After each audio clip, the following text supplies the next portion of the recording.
So the reception today was actually really good. There was a sense at the booths, and I probably went to maybe half a dozen, actually probably about 8 different polling booths today, and the reception was good. People, I think, there was a bit of a sense of, I think, a mood for at least an adjustment back to normal from the dominance that Labor's had over the last few years. Okay. Do you feel confident about the Greens winning a seat, seats? Yeah. So I feel really confident. Ultimately, I'm the only one in the WA Parliament at the moment, but look, we're really confident that we'll win at least 3 tonight. But look, I would like to see us win 4 or 5. So look, if we win 3, I'll be disappointed. 4, I'll be happy. 5, I'll be really happy. Nice. So what does a strong performance by the Greens mean for the future of WA?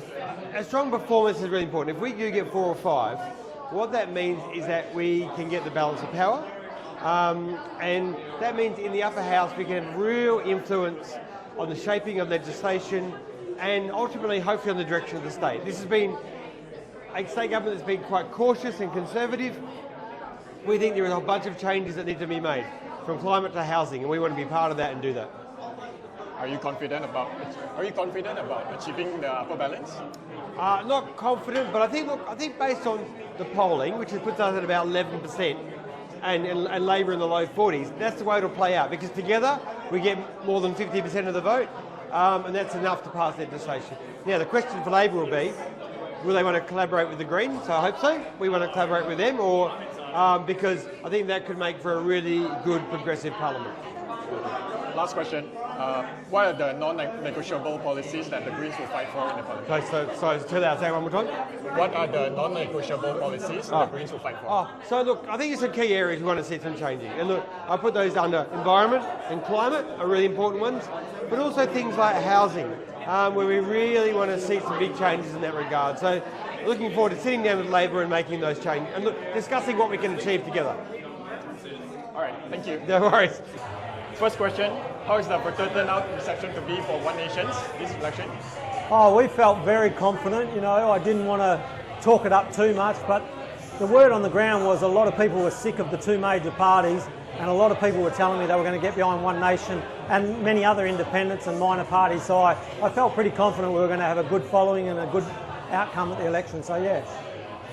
So you're feeling confident about securing a seat? Definitely. I think the numbers so far, even to this point, are looking good to at least secure 1 or 2 seats. Yeah.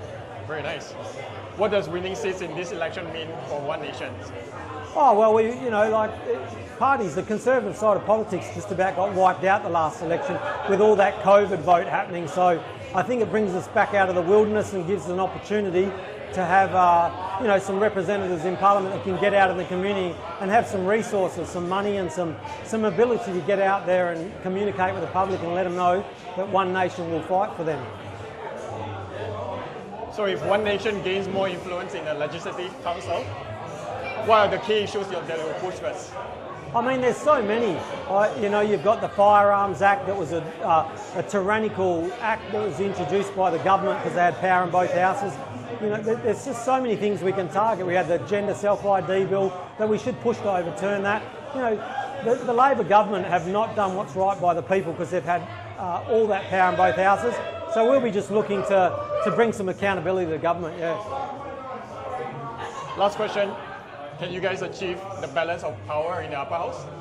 Well, it's not impossible. I don't know what the numbers are going to be. We don't know how many seats are going to be won by all the parties. It's hard to tell that until I know what other parties are winning and where we end up at the end of the night. But that at least shared balance of power would be great. That would be a lovely thing for the people of Western Australia.